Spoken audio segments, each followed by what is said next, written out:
हिंदू राष्ट्र पे आता हूं मैं, जिसका जिक्र मैंने शुरुआत में किया। हिंदू राष्ट्र बनाने की जब हम बात करते हैं तो क्या हम सिर्फ ये कहते हैं, क्योंकि अभी मैं धर्म का जिक्र आपसे कर लिया कि भाई उसमें ईसाई नहीं है, उसमें मुस्लिम नहीं है, अब मुझे ये बताइए क्या हिंदू राष्ट्र की जब मैं बात करता हूं तो उसमें सिख भी नहीं है, उसमें जैन भी नहीं है, उसमें बौद्ध भी नहीं है, क्या ये लोग भी शामिल नहीं होते हिंदू राष्ट्र के अंदर? भारत के संविधान ने जो हिंदू को डिफाइन किया है जी, उसमें हिंदू का मतलब सभी भारतीय धर्म, जिसमें जैन बौद्ध सिख भी आते हैं। ईसाई मुस्लिम? हाँ, ईसाई मुस्लिम नहीं, भारतीय धर्म के। भारतीय धर्म, ओके। सभी भारतीय धर्म के लोगों को कॉन्स्टिट्यूशनली हमारे यहाँ संवैधानिक दर्जा जो है हिंदू का है। अच्छा, जब आप हिंदू कहते हैं ठीक है, तो संवैधानिक रूप से आप जैन बौद्ध हिंदू और सिख सबको संबोधित कर रहे होते हैं। ठीक है।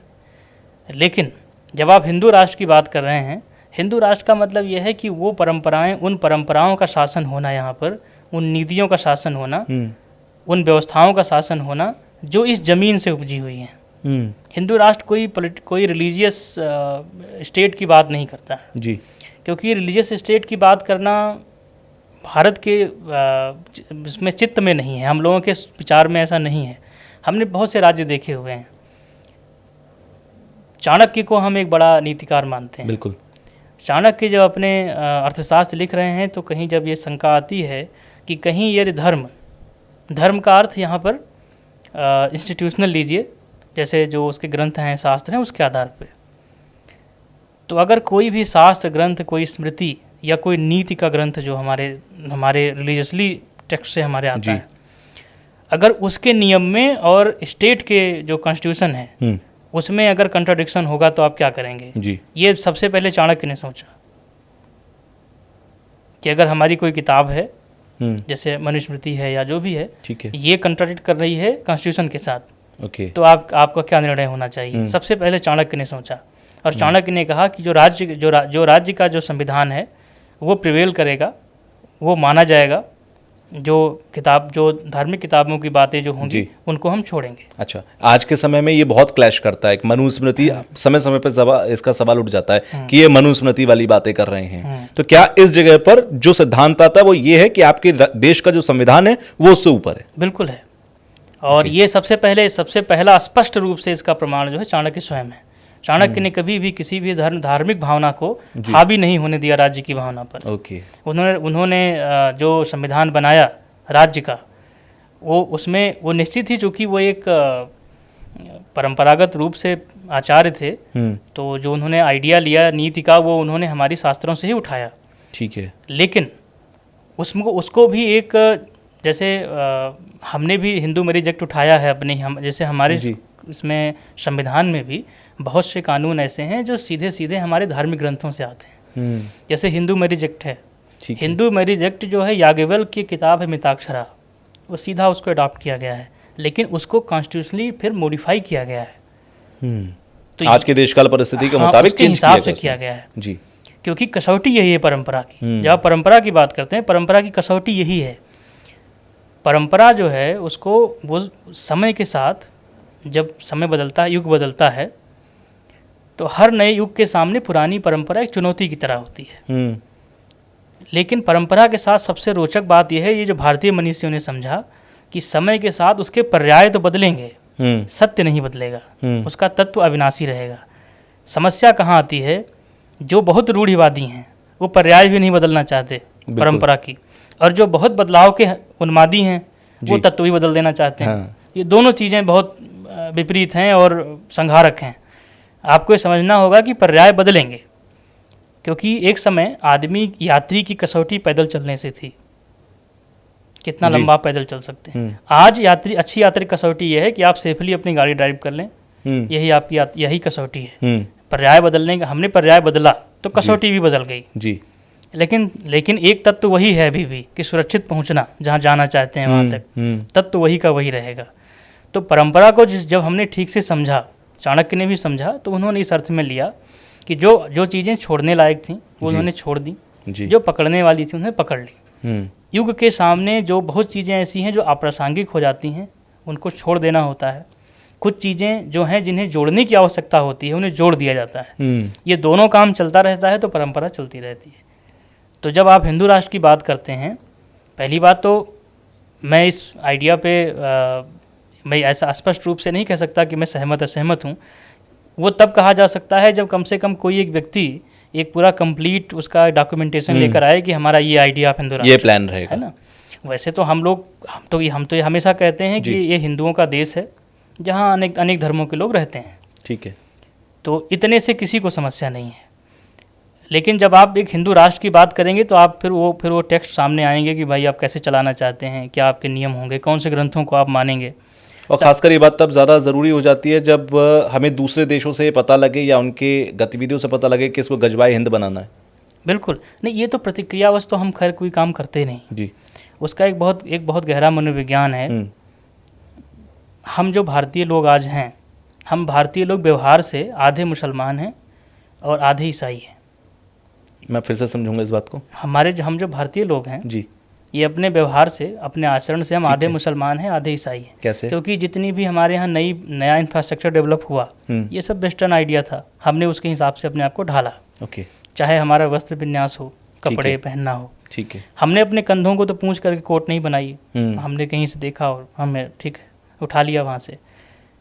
हम नहीं जानते सड़कों पे कैसे चलना है, हमने सड़कें बनाई, हमने वाइट स्ट्राइप बनाई। मेजॉरिटी लोग नहीं जानते कि इसका क्या महत्व है, क्या मतलब है, क्योंकि वो हमारे यहाँ का आइडिया नहीं है। बिल्कुल। तो फिर लेकिन धीरे धीरे हमने उसमें ढाला। हम अब कहते हैं कि हम सिविक सेंस में आ गए और धीरे धीरे उसमें ढालते हैं। तो थॉट प्रोसेस के लेवल पे बहुत हद तक हम ईसाई हैं क्योंकि वो आइडिया उनका था, और बहुत हद तक मुसलमान हैं। मुसलमान क्यों हैं? हमारे अंदर की जो प्रतिक्रिया है ना, जो हमारा एक्सट्रीमिज़म है, ये हमारी ज़मीन से नहीं मिला है, ये हमें मुसलमानों से मिला है। जैसे? क्योंकि जो ये समूह बना करके और अपनी कोई बात मनवाने की जो वृत्ति है भारत में, ये हमारी परंपरा की वृत्ति नहीं है, ये हमें इस्लाम से मिला है। इसे किसी एग्जाम्पल पे आप सेट करके बताएंगे? जैसे धार्मिक रूप से संगठन बनाना। अच्छा, ओके। तो ये हमारी परंपरा नहीं है। मैं एक बात फिलॉसफिकली कहता हूँ कि एक साधु जी अपने सत्य के सहारे सहस्त्र के सामने खड़ा हो सकता है, 1000 के सामने, और एक 60 सहस्त्र को इकट्ठा करके अपने को सत्य मनवा लेता है। हमारी परंपरा साधु की परंपरा है। हम अपने सत्य के सामने सहस्त्र के समक्ष खड़े हो सकते हैं, सत्य के साथ, अपने सत्य के साथ हम 1000 के सामने खड़े हो सकते हैं। लेकिन सत्य तो प्रताड़ित होता है, लंबे समय तक प्रताड़ित होता है। ये भी बहुत बात की बातें हैं। जब हमने इसको ये हमने बहुत ज़्यादा सुन लिया है तो इसे मान लिया। जी हाँ, बहुत गहरे में नहीं, वैसे भी अगर देखा जाए, अगर सच की लड़ाई लड़नी है तो बड़ी लंबी लड़नी पड़ेगी, और क्योंकि झूठ वाले लोग ज़्यादा हैं। सच कोई इन्फॉर्मेशन नहीं है जी। सच देखिए, लड़ाई जो है सच की नहीं है, सच को सच साबित करने की लड़ाई है।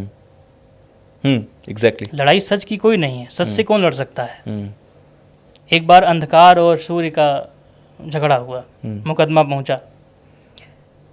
अंधकार ने कहा सूर्य मुझे बहुत प्रताड़ित करता है और मुझे जीने नहीं देता, मेरे हुकूक, मेरे अधिकार सुरक्षित नहीं हैं। तो आदेश हुआ सूर्य को कि भाई उसकी पेशी हो, वो भी आए, दोनों की बातें सुनी जाएं, क्योंकि अब जिस पर आरोप है वो भी सामने होगा, तभी तो निर्णय हो पाएगा। तो सूर्य आया तो फिर अंधकार को बजाना पड़ा वहाँ से, क्योंकि वो तो वहाँ खड़ा नहीं हो सकता। ये संघर्ष यही चलता रहा हमारे यहाँ कि आरोप तो लगाते हैं, सत्य जो है वो उसका संघर्ष क्या है, उसको सत्य साबित करने का संघर्ष है। सूर्य खुद को सूर्य साबित करने लगे तो वो भी बहुत प्रताड़ित होगा, क्योंकि आप जिनसे साबित करवाना चाहते हैं, जिनके सामने आपको सिद्ध करना है, उनको मानना हो तो पहले ना मान लें हो। तो सारी जो मेहनत है ना सत्य की, वो अपने को साबित करने की है। सत्य के का किसी से संघर्ष नहीं है, जैसे सूर्य का अंधकार से कोई संघर्ष नहीं है। जी वो अपनी जगह निकलता है, अपने मौज में है, उसे कोई दिक्कत नहीं है। ऐसे ही सत्य का भी है। तो ये जो वृत्ति आई, जो मैं कह रहा था कि हम अपने आचरण में आधे ईसाई हैं और आधे मुसलमान हैं, ये वृत्ति कैसे आई कि जो समूह में इकट्ठा होकर के और एक उन्मादी तरीके से कोई चीज़ मनवाने की वृत्ति जो आई हमारे अंदर, ये हमको इस्लाम से मिली है। अब ये वृत्ति अच्छी है बुरी है इसका डिस्कोर्स हम छोड़ देते हैं, लेकिन ये वृत्ति हमें उन्हीं से मिली। और ये दो और जैसे कूटनीतिक तरीका जो मिला हमें, हमारे यहाँ 7 नीतियाँ हैं जी। आपने 4 नीति सुनी होंगी, नीतियाँ 7 हैं। साम दाम दंड भेद, माया उपेक्षा और इंद्रजाल, ये हमारे 7 नीतियाँ हैं शासन करने की। ओके। लेकिन जो सप्त नीतियाँ हैं इसमें हम लोग बहुत क्रूर नहीं हैं किसी नीति में। नीति तो हम लगाते हैं राज्य चलाने के लिए, लेकिन ये नीति आम आदमी के लिए नहीं है, राज्य चलाने के लिए नीति है। ओके। राजा को ऐसी नीति लगानी पड़ती है, प्रोपेगेंडा भी करना पड़ता है उसे, लेकिन क्रूरता नहीं है हमारी किसी भी नीति में। ये सब नीतियाँ समाधानात्मक हैं। ओके। कोई संकट है तो उससे निकालने के सूत्र हैं जी। लेकिन पश्चिम की जो नीतियाँ हैं वो डिवास्टेटिंग हैं, वो दूसरे का नाश करने के लिए बनी हैं। जब हमने उनकी तरह सोचना शुरू किया तो जब उनसे हम लड़ने लगे, क्योंकि ये भी गहरा मनोविज्ञान है कि जिससे आप लड़ना शुरू करते हैं वो आपके चित्त में रहता है, तो हमारे से नहीं निकलता, वो नहीं निकलता, हमारा आचरण उसके जैसा होने लगता है।